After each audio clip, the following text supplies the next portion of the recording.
Halo, Assalamualaikum warahmatullahi wabarakatuh. Perkenalkan, saya Septianin Kafidani Sufadah dengan NIM 190321100030.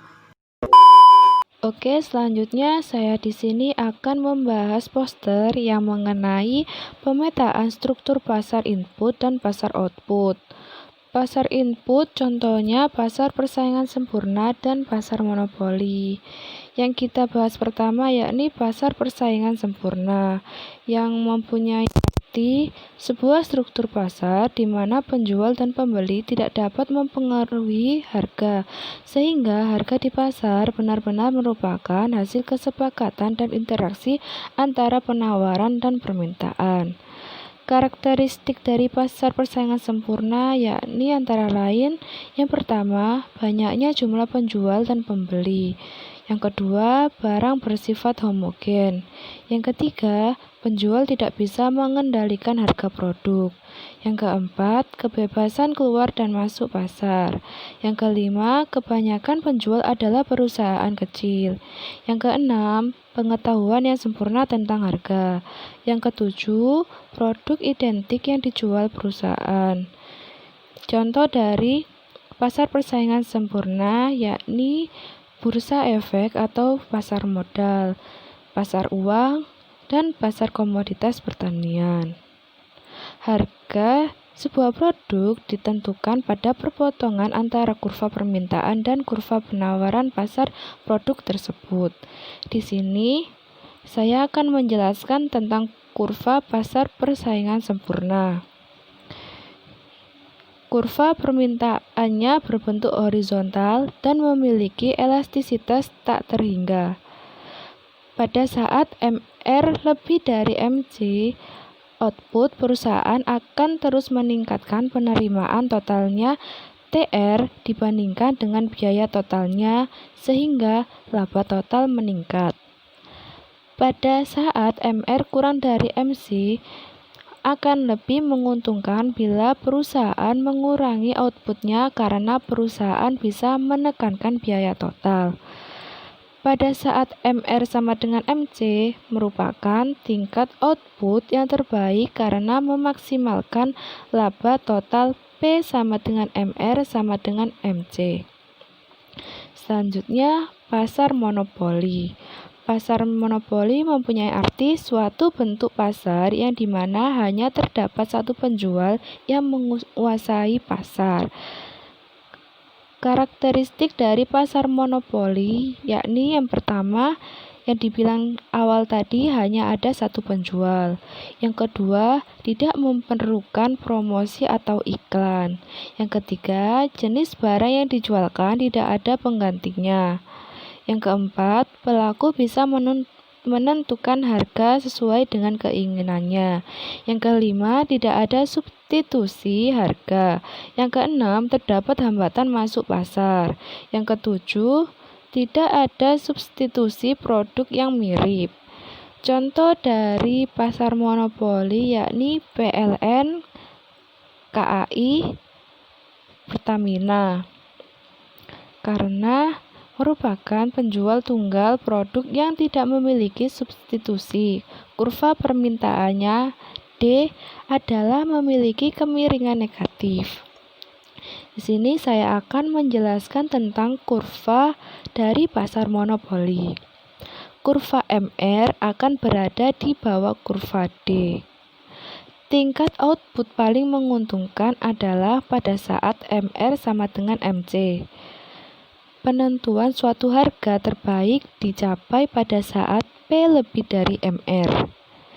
Titik impas, rugi dan untung tergantung pada ATC, di mana P sama dengan ATC, tingkat harga dan output terbaik.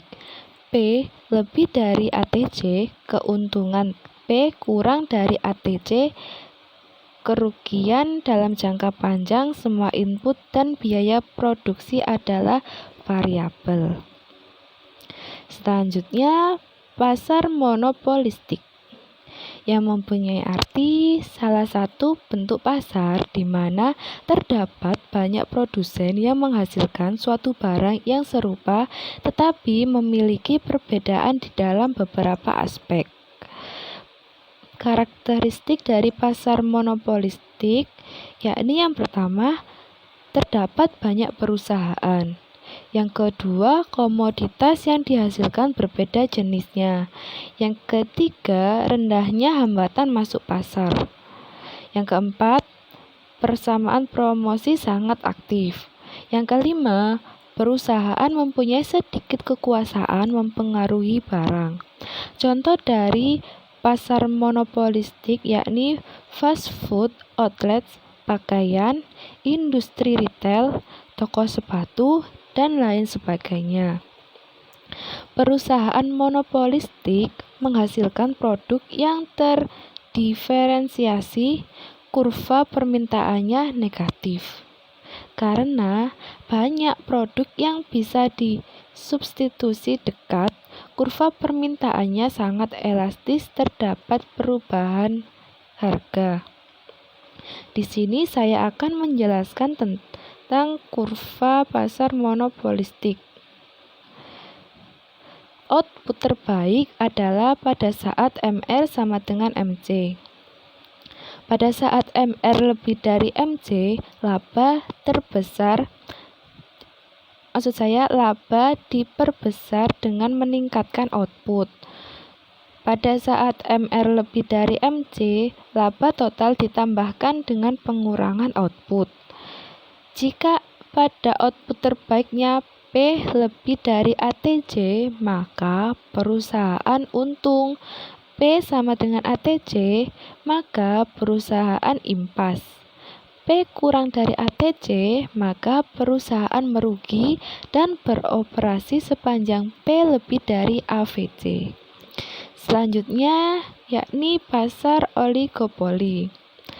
Pasar oligopoli mempunyai arti salah satu bentuk pasar persaingan yang tidak sempurna, di mana hanya terdapat produsen atau penjual dengan banyak pembeli di pasar.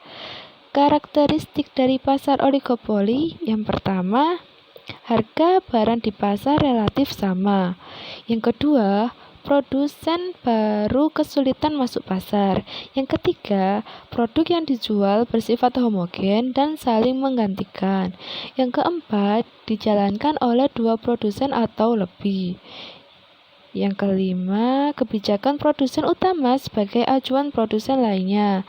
Yang keenam, membutuhkan strategi pemasaran yang matang. 7. Di dalam pasar oligopoli terdapat sedikit penjual dan terdapat sedikit rintangan untuk memasuki industri oligopoli, karena suatu keputusan harga yang diambil oleh suatu perusahaan harus dipertimbangkan oleh perusahaan yang lain dalam industri. Lalu saya menjelaskan tentang kurva dari pasar oligopoli.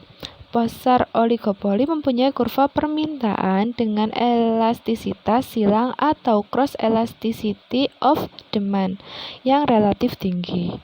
Jika satu perusahaan menurunkan harga, maka perusahaan yang lain akan ikut menurunkan harga yang lebih rendah lagi untuk mempertahankan konsumennya, sehingga kurva permintaannya akan sangat inelastis di bawah. Sekian dari saya. Wassalamualaikum warahmatullahi wabarakatuh.